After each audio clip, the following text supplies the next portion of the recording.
দিদি নমস্কার। নমস্কার। কার এই কবরটা? এটা আমার শাশুড়ি আম্মার। শাশুড়ি আম্মার। এই যে দিদু চলে এসছে, যে এই কবরটা তার শাশুড়ি, তিনিও সে পরিষ্কার করতে চলে এসছে। দেখেন এইভাবে সুন্দরভাবে পরিষ্কার করে সব কবরগুলো। কাকা কাদের কবর আছে এখানে? এখানে আমার মা আছে, কাকিমা আছে, লিসান, সুব্রতা, শ্যামল, মেজদা, ছোট ভাইয়া, ঠাকুর দাদা, ঠাকুমা।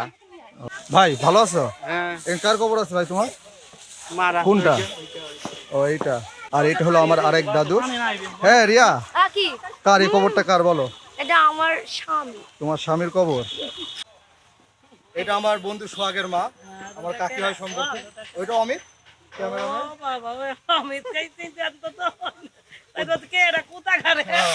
তাই?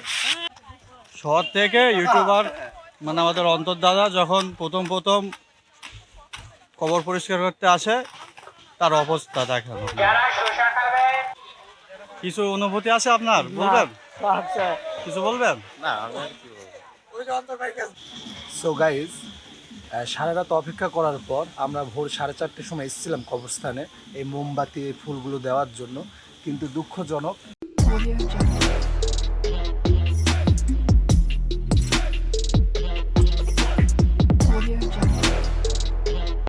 হ্যালো এভরিওয়ান, কি অবস্থা সবার? আশা করি সবাই ভালো আছেন, আর আপনাদের দোয়া প্রার্থনায় আমিও ভালো আছি। আর আজকে আমার ভিডিওর মাধ্যমে দেখাবো যে খ্রিস্টান ধর্ম অনুসারীরা কীভাবে ইস্টার সানডে দিনটা পালন করে। সো এখন আমি আমাদের বল্লভপুর গ্রামে যে চার্চ অফ বাংলাদেশ কবরস্থান আছে সেই কবরস্থানে যাব। আর আমাদের ওখানে যাওয়ার কারণ হচ্ছে যে আমাদের যেসব আত্মীয় স্বজনরা মারা গেছেন তাদের ওখানেই কবর আছে, আর আমরা ওই কবরগুলো পরিষ্কার করতে যাচ্ছি। আর অলরেডি আমার ফ্যামিলি মেম্বাররা চলে গেছে, শুধু আমি আর আমার লিখন ভাই বাকি আছে। সো এখন আমরা চলে যাব সেই চার্চ অফ বাংলাদেশের কবরস্থানে, চলুন। সো গাইজ, আমরা চলে এসেছি সেই চার্চ অফ বাংলাদেশের কবরস্থান। আর ওই দিকে আরেকটা কবরস্থান আছে যেটা হলো ক্যাথলিক চার্চ। আর এই কবরস্থানটা ফার্স্টে আমরা ঢুকবো, কারণ হলো এখানে আমার দিদির কবর, আমার জামের কবর আছে, এগুলোকে পরিষ্কার করার পর দেন আমরা ওইটাতে চলে যাব। তো আমরা ভিতরে ঢুকবো এখন। এই ভাই আসো।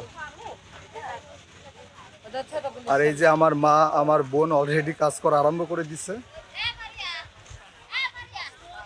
এই যে এইটা হলো আমার দিদির কবর, আর ওইটা আমার জামাইয়ের কবর। আর ওই দিকেও আমার আরো 3টা কবর আছে।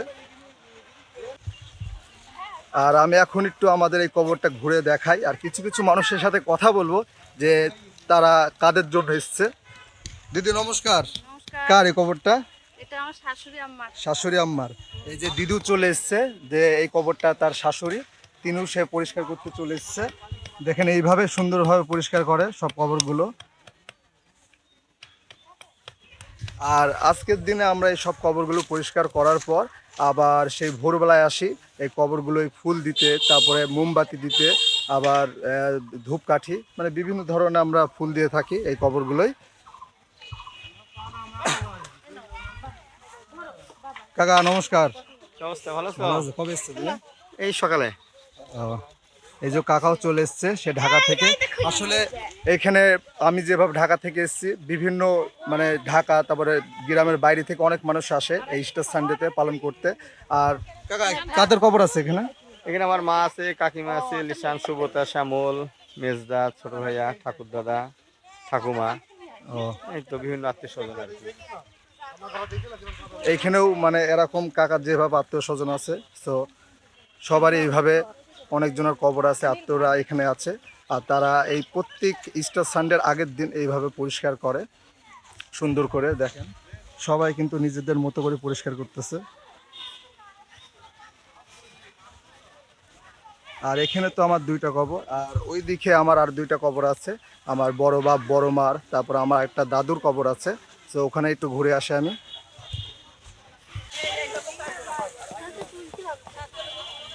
এই যে এই 2টা কবরও আমাদের, এটা আমার বড় বাপের, আর ওই পাশেরটা আমার বড় মার, আর এটা হলো আমার আরেক দাদু।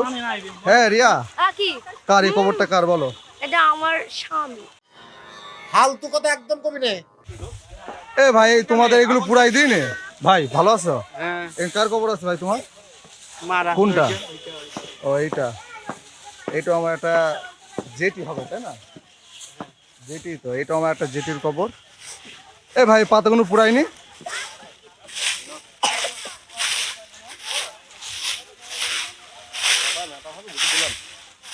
ভাই জ্যাঠার কবর কোনটা? এই যে এটা হলো আমার লিখন ভাইয়ের বাবার কবর, মানে আমার জ্যাঠার কবর। আর এটা দাদুর কবর। কে বন্ধু, ভালো আছো? কই তোমাদের কবর কোনটা? এইটা। এই যে সে আমার বিখ্যাত ভাই রিঙ্গো, নমস্কার। কই তোর বাবার কবর নেই এটা?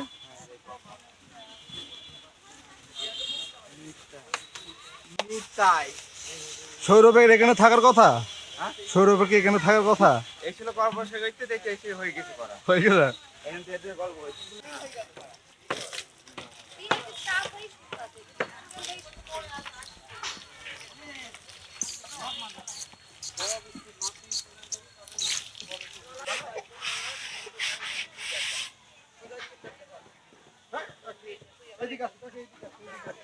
আসো আসো, এটা পরিচয় হয়ে নাও। আমার বন্ধু সোহাগের মা, এটা সবাই দেখতে পাবে তোমার। এটা আমার বন্ধু সোহাগের মা, আমার কাকি হয় সম্পর্কে। ওইটা অমিত ক্যামেরাম্যান।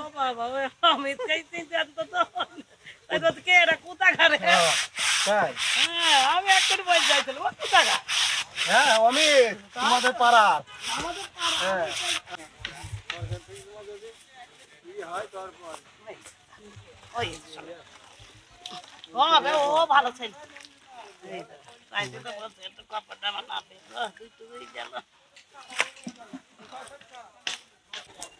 শশা কাজ শেষে শশা খুব খাটনি হয়ে গেল।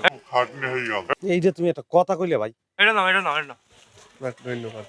খাটনি মেয়ে দেখতে খাটনি হয়ে গেল নাকি? না না মেয়ে নাই তো, এই মনে করো 9টা কবর ভাই। আমার বাড়ির সব করা মিলিয়ে 10টা কবর, কিন্তু আমি পরিষ্কার করিনি। দায়িত্ব ছিল সরেশদার, সে আর আসলো না। দোষটা আমার নাই, কিছু এখন করার নেই। তোমাকে কিছু বলতে হবে। দর্শক আপনারা দেখছেন, শহর থেকে ইউটিউবার মানে আমাদের অন্তর দাদা যখন প্রথম কবর পরিষ্কার করতে আসে, তার অবস্থা দেখেন, তার কত দায়িত্ব। ভাই কটা খবর? এই দুইটা, আবার ওখানে তিনটা আছে। বাহ। আর এই যে আমাদের গ্রামের ছোট ছোট ভাই, এটা আমাদের হৃদয় ভাই, এটা আমাদের পাপ্পু ভাই। কিছু অনুভূতি আছে আপনার, বলবেন? কিছু বলবেন?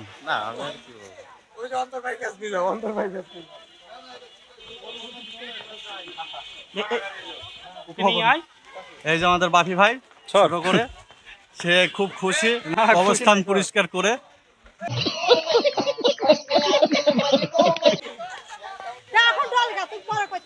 খুবই কষ্ট, যা রোদের তাপ, এই রোদের মধ্যে সব কাজ করা অনেক কষ্ট আসলে। অবশ্যই। কিন্তু প্রত্যেক বছর সবাই করে থাকে, হ্যাঁ, করতে হয়। তা পৃথিবী দাদা কি বলছেন আপনি, তাই বলেন, আপনার কি অনুভূতি? অনুভূতি ভালোই। ভালোই। হ্যাঁ। এই যে অনেকদিন পর আপনি যে বল্লভপুরে আসলেন, এই যে আমাদের অন্তুদি রাইডার, তার খুব দায়িত্ব, মোটরের পানিতে করে সে কবরটারে ধোয়াচ্ছে।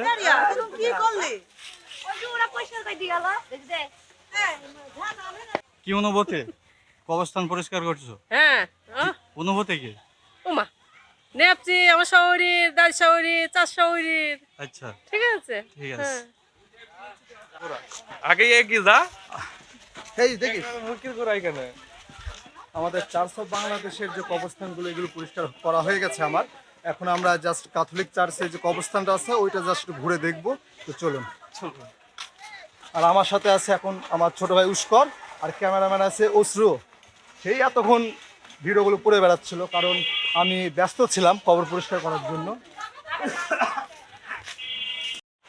এই মামা, তা আমরা যেতে যেতে দেখলাম যে আমাদের মামা দোকানে বসেছিল।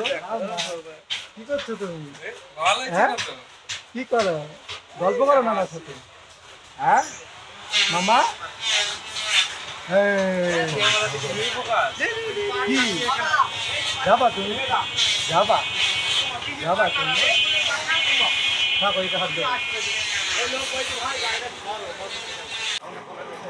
আমরা চলে এসেছি অলরেডি সেই ক্যাথলিক চার্চের যে কবরস্থানটা। এই যে বাইরে থেকে দেখা হচ্ছে, দেখা এটার একটু সদস্য কম থাকার কারণে এখানে মানুষজন এমনি কম, আর অলরেডি দুপুর হয়ে গেছে বলে সব মানুষ নিজেদের মতো কবরস্থান পরিষ্কার করে চলে গেছে। অল্প মানুষ আছে এইটাতে। এই যে এটার হলো মেন গেট, এই ক্যাথলিক চার্চের কবরস্থানের মেন গেট এটা। কাকা নাকি আসো। এই যে আমরা আছি আপনাদের এই যে এইটা হলো আমার কাকা। কাকা তোমার কোনটা খবর? এই যে একটা দুইটা তিনটা, কা থেকে খবরগুলো? এটা আমার বাবার, ওটা আমার মার, এটা আমার ছোট ভাইয়ের। তাই এখন লেট কেন তো? সবার তো হয়ে গেছে ভোরবেলা, আমারও তো শেষ। এই যে কাজ করতেছিলাম তো এই জন্য, বুঝছো? কাকি ভালো আছে?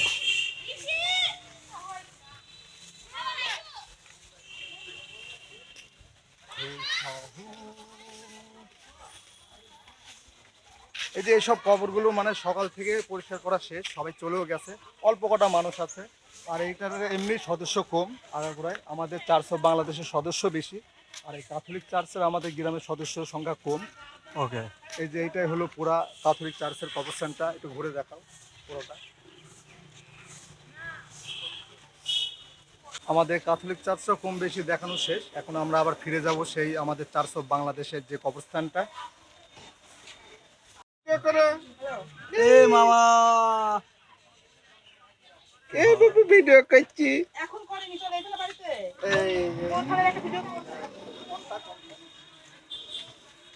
তো আমরা চলে এসেছি সেই চার্চ অফ বাংলাদেশের যে কবরস্থান, আর আমাদের অলরেডি কবরস্থান পরিষ্কার করা শেষ। এগিয়ে আয়। আমাদের অলরেডি কবরস্থান পরিষ্কার করা শেষ, এখন আমরা আবার বাড়িতে চলে যাব। কিন্তু আমার ভিডিওটা এখানেই শেষ না, কারণ আমাদের পুনরুত্থানের আগামীকাল ভোরবেলায় আমরা এই কবরগুলি ফুল দিতে আসবো, মোম দিতে আসবো। আর এটা আমরা কিভাবে পালন করি আর কেন করি সেটা আমি সেই ভোরবেলাতেই বলবো। সো আপাতত টাটা। সো গাইজ, সারা রাত অপেক্ষা করার পর আমরা ভোর 4:30টার সময় এসেছিলাম কবরস্থানে এই মোমবাতি এই ফুলগুলো দেওয়ার জন্য। কিন্তু দুঃখজনক, ভোরবেলায় অনেক ঝড় বৃষ্টি হওয়ার কারণে আমরা না কোনো মানুষ এখানে ঠিকমতো মোমবাতি বা ফুল দিতে পারিনি। আবার সকালের ভোরবেলায় যে কবরস্থানে একটা গির্জা প্রার্থনা উপাসনা হয় সেটাও কোনো মানুষ ঠিকমতো করতে পারিনি। সো এখন আমরা সন্ধ্যাবেলায়, এখন 6টা থেকে 6:30 বাজে, আমরা এসেছি আমাদের আত্মীয় স্বজনদের মোমবাতি দিতে। আর গত ভিডিও দেখছেন যে এই ফুলগুলো আমরা তুলতে গিয়েছিলাম, এই ফুলটার নাম হলো আকন্দ ফুল। এই ফুলগুলো এই যে আমরা এইভাবে করে দিয়েছি, মালা করছি। সো আর কিছু বলবো না, আমি শুধু একটুই বলবো যে এই যে ভোরবেলায় আসার কারণ হলো যে আমাদের যীশু খ্রিস্ট পাপের জন্য, আমাদের পাপের জন্য জীবন দিয়েছিল। আর আজকে রবিবার, আর আজকের দিনে মানে 3 দিন পর যীশু খ্রিস্ট আবার পুনরায় জীবিত হয়। আর আমরা বিশ্বাস করি যে আমাদের যেসব আত্মীয় স্বজনরা মারা গেছে তারাও এই যীশু খ্রিস্টের সাথে আবারও 3 দিন পর আবার পুনরায় জীবিত হবে।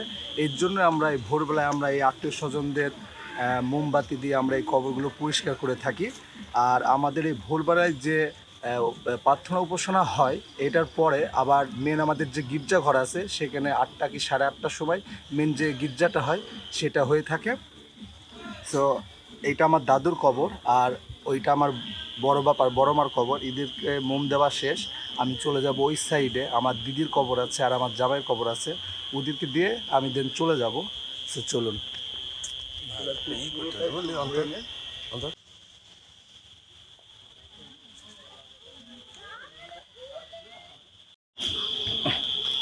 সো গাইজ, আমাদের কবরস্থানে মোমবাতি ফুল দেওয়া শেষ। আর ভোরবেলায় তো আমরা এসেছিলাম, কিন্তু ভোরবেলার ফুটেজটা আমি ঠিকমতো দিতে পারিনি বা করতে পারিনি ঝড় আর বৃষ্টির কারণে। আর সব মানুষ কিন্তু সন্ধ্যাবেলায় বা বিকালবেলায় এসছে পুনরুত্থানের দিন, কারণ ভোরবেলায় বৃষ্টি ঝড়ের কারণে ঠিকমতো কেউই আসতে পারিনি। আর এখনও মানে একটু বাতাসের কারণে সব মোমগুলো নিভে যাচ্ছে, আবার বারবার জ্বালাই দিচ্ছে। কিন্তু এই কবরস্থান পুরোটা জুড়ে মোমবাতির আলোয় আলোকিত হয়ে গেছে। বেশি কিছু বলবো না, আমার ভিডিওটা এখানেই শেষ। আর যদি সামনে বছর যদি সুযোগ হয় অবশ্যই ভালো মতো আমি পুনরুত্থানের ভিডিওটা দেওয়ার চেষ্টা করব। এবারে তো সবই মানে ডিসমিস হয়ে গেছে। তো সকলে ভালো থাকবেন, সুস্থ থাকবেন। আর আমার ভিডিওটা যদি ভালো লাগে অবশ্যই লাইক, শেয়ার, কমেন্টস করবেন। আর এখন আমরা আবার বাড়ি চলে যাব। আর এই বিকালবেলা এসেছিলাম মোমবাতি আর ফুল দেওয়ার জন্য, আমাদের এই কাজগুলো শেষ। আমি আর আমার ভাই লিখন এসেছিলাম সো এখন চলে যাব। সো সকলে ভালো থাকবেন, বাই।